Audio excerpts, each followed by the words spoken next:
Hello, I'm Eric Snodgrass, and thank you for watching this in-depth ag forecast brought to you by Nutrien Ag Solutions. One of the maps that we've been watching very carefully over the last several weeks has been this one. It's kind of a 30-day window looking at the percent of normal precipitation. So this is the one that goes from the 13th of June to the 13th of July. And what I'm really concerned about here is primarily happening in parts of the Mid-South, this very large area of very dry weather that gets all the way over here to the kind of where the Mississippi and Ohio River meet and extends all the way back down into parts of Texas, really hitting cotton very hard, but much of this particular spot. There are places in here that have not measured rainfall in well over a month. Outside of that, look into parts of New England. Take a look at parts of Michigan, this large area from parts of eastern Illinois through much of Indiana. We have pockets on Iowa, Nebraska, Minnesota, and Kansas that have gone over dry, and of course a larger percentage here of the area of Missouri. And when we just look at this, the question becomes, given that the time of year this is, do we expect to see any relief, and where could that relief come from, and what does the upcoming pattern say about our drought situation? So this is a map we're just going to continue to focus on in the next few weeks just to see how it continues to evolve. Another one will be the drought monitor, which was just released this morning. Remember, we get these every Thursday. And we can see here the extent of drought across the United States. But as we like to do, let's go and take a look at the change maps. First of all, just in the last week, we saw one class improvements. That would be these colors here happening throughout the Mid-Atlantic through the Carolinas. And there were pockets in the Corn Belt that saw some improvement as well. And of course, we saw quite a bit of southwest monsoon. But the degradation, big area right in through here into Oklahoma, Arkansas, Missouri, and Texas, pockets throughout the Northeast, and places throughout the Corn Belt. We step this back and look over an 8-week time period. We can see a much broader picture of how this summer has really shaped up in terms of the precipitation pattern. Now, another map I've been looking at a lot are these ranks maps, right? And this would be the June 12th through July 13th precipitation ranks by climate district. And it's a reflection of what I just showed you. But, seeing how anomalously dry this particular area was, setting records here that are breaking records going back to 1893, the first question that comes to mind is, you all know when you watch my content that, I do trust certain models and we use them as guidance going forward. So we need to ask, did the models get this? Did they see this particular pattern setting up? So I'd like to take you back and show you. And this would have been the June 13th through July 13th forecast by the European model weeklies, which we look at quite a bit. And they picked up a lot on the Mid-South drought, extended through the Western Corn Belt and pockets throughout the Central and Eastern Corn Belt. Active southwest monsoon, still very active in the Northwest through the Canadian Prairie, and that was the setup. So we take a look at that, and we can look at it two ways. We say, all right, here was the forecast, and here's what verified. All right. Now, remember, when you look at this, understand it's summer, so there's not much precipitation here anyway outside of just convective events on the monsoon, and the monsoon is really angled like that, and the model had that. See, we were quite model did a good job with that. But when you start to see these pockets of drought, the only thing that the model missed was just the thunderstorm complexes that kind of sliced and diced their way through this particular area that was forecast to be much drier. You see that? So we cannot fault the model for this. It's not designed to do that. It can't do that. It's too low a resolution, and it's not designed to pick up on those convective cloud scale events, which are what thunderstorms are. So we would have to grade the model pretty highly here at seeing what the pattern looked like. So when we look at it again in a few moments, we're going to have some trust in it. But just want to show you the last 7 days. When you look at a map like this, our eyes are often drawn to the colors. So it looks as though everybody got precipitation. But that's just a product of the way these maps are drawn. There's a lot of holes in this. Now, certainly some places right in through here over the last week saw some heavy rainfall. You then get down into this whole region in the southeast. Some pockets in here 6 to 8 inches, and of course a lot of flooding in and around this part of Virginia and Maryland. And bigger thunderstorm clusters did sweep through out of the northwest and hit the Canadian Prairie. So we can't argue that rain didn't fall in places, but it's those holes that I'm really quite concerned about. And that's why this map is one I find very instructive on how to find where those are, because it links up well with the soil moisture map. And this is our latest 16-inch or 40-centimeter soil moisture percentile map. And it really just shows where the drought stress has been and the regions that will be most vulnerable as we go forward, just looking here at the deficits. So it's a large part of the Mid-South into the Southern Plains, pockets throughout the Western Corn Belt, here through the Eastern Corn Belt, and this particular spot of the Eastern Great Lakes going into New England that I'm seeing the most stress. Now, one of the most important changes that's happening is going to be in the jet stream flow. So this first map we're going to look at here in terms of jet stream flow was from June 1st through the 4th of July. And that time there was kind of a bit of a blocking ridge over this part of Alaska. In fact, we had a lot of fires in Alaska during that time period. So the flow came over it and then dove to the south around this trough and then went straight like this into the Canadian Prairie, where the storm track just continued through the Canadian Prairie. For most of that time, the ridge sat over the Mid-South. All right. Now, if this is where we were, what has changed really since the 4th of July? What are we continuing to see in the models? Well, here's what the height pattern looks like now. The ridge has already made its way over to the Four Corner States. So it was here and it has moved. And as we play this forward, the models leave it there. Instead of keeping deeper troughs of low pressure through the middle of this month and beyond right off the west coast, another big shift we've now seen as we go out there 1 week from now is that this ridge is here. It's opening. See, it's kind of opening a bit like that in the models. That might partly be due to just ensemble spread. But the reality of it is that where there had been a ridge of high pressure, the models are now putting in the Bering Sea and the Chukchi Sea and over Alaska a deeper trough. So if you can think about what this might mean is we've taken this trough and it's moved there. The ridge that was here has moved there. We see almost a retrograding pattern, one that moves toward the west. And that particular setup is quite common in July pattern, just to see that. But as far as we play here toward the end of the month, the big thing I notice here is that with that broader trough here, we see this ridge really opening up west to east in the models. In fact, there's 3 parts to it. There's one here, there's another one there, and there's actually 2 more that are out here over the Pacific Ocean. And that's something I really want to talk to you about here in a few moments. So I'm gonna put this together with a story about the long range first, then I'll come back to the near-term implications. Because over the next 15 days, this is what the precipitation compared to normal looks like. The monsoon is still there. We see a pocket of drier conditions in the plains, encroaching on the western Corn Belt all the way down to Texas. We do see an active Canadian storm track, right in through here, right? It's going to run through that direction. But if I could make an adjustment to this, I'll draw the line here. I do not know if this line is going to be right. It may be too far to the west, but there will likely be quite a few ridge riding storms that just propagate in this direction. And they'll meet up with weaker fronts over the southeast and east coast. Those weaker fronts are complements of the 2 high pressure cells. Remember, there's one here, and there's one that's going to be sitting somewhere in this vicinity. So there's convergence in the flow as the flow comes around. That hits right here. But the thing that I'm finding most difficult to forecast is how far to the west do these ridge riding storms really make it?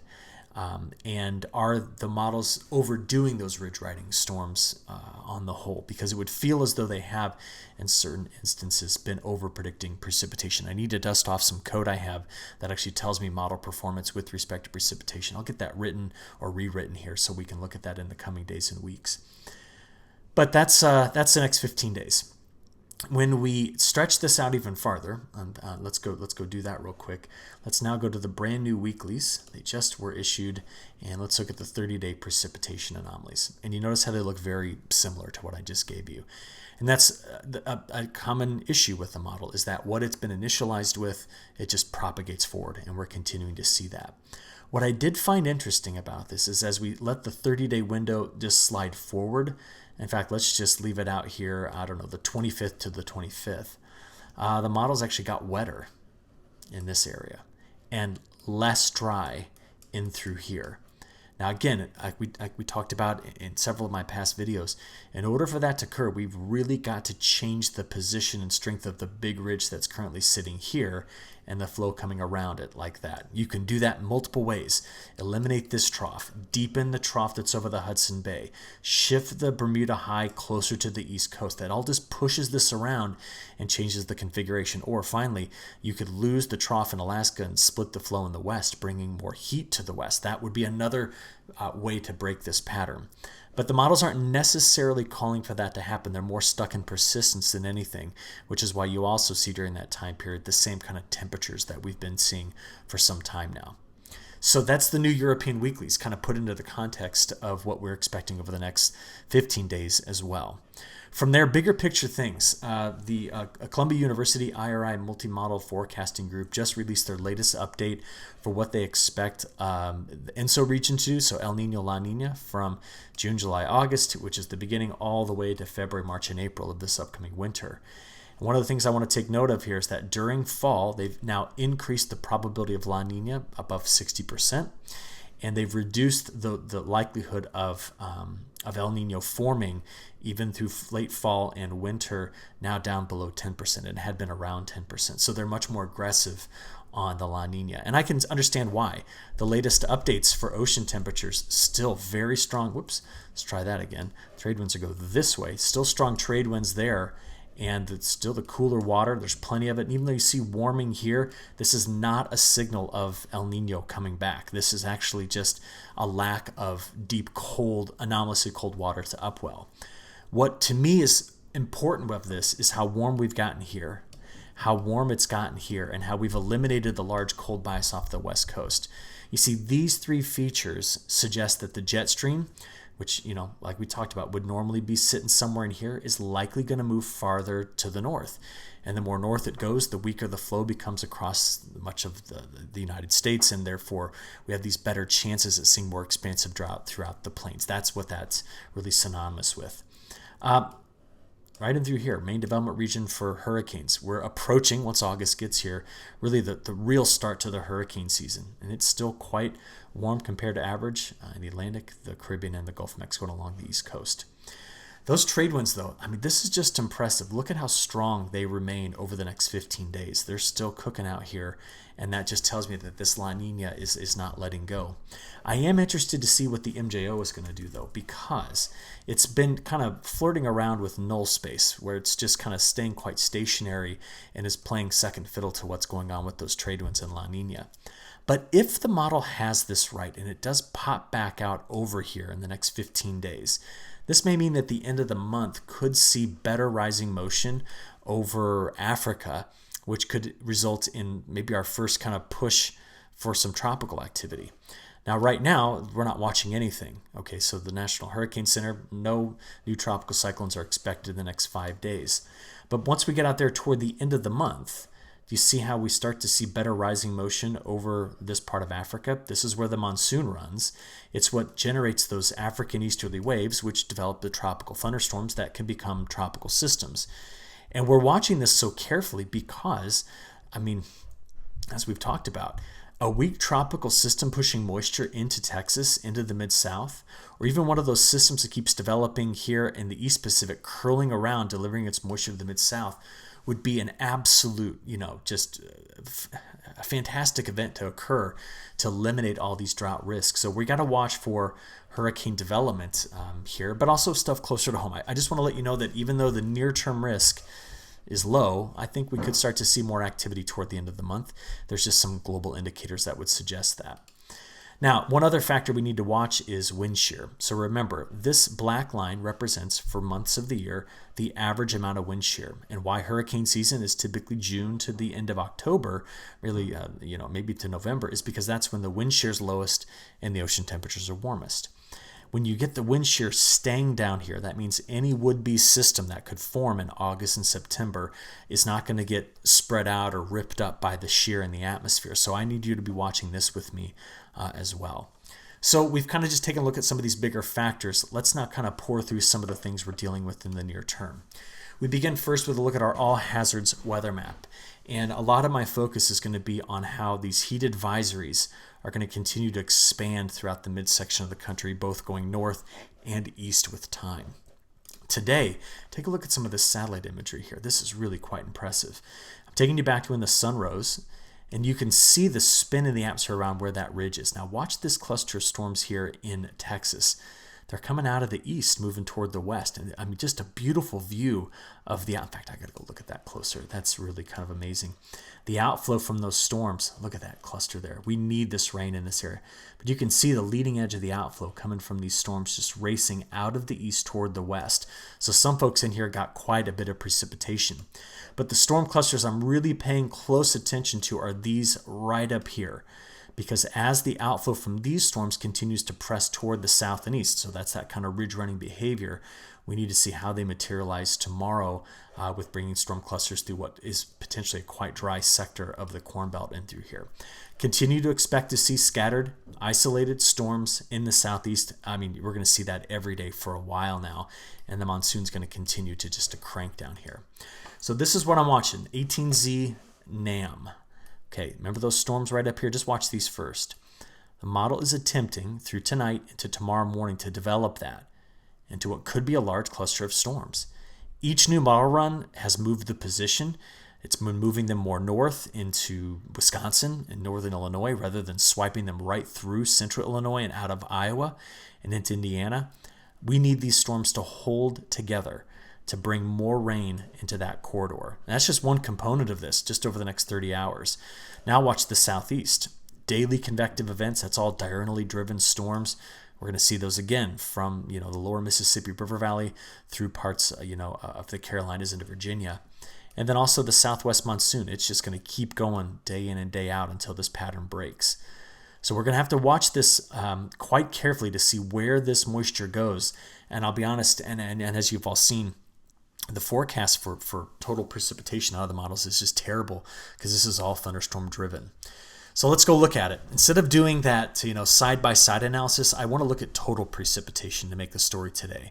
So as we play forward, the European model, watch right here, is taking those storms through and it shifted the position farther to the north into Wisconsin. More of Iowa, Illinois, Missouri, and Indiana need these rains and they're not showing up there. Isolated convective events, those are storms down here. And as we play through Saturday into Sunday, the last two European model runs have initiated another round of storms to come through Missouri, clip southern Illinois, and get over to Kentucky and Tennessee. That is also something we really need to see verify.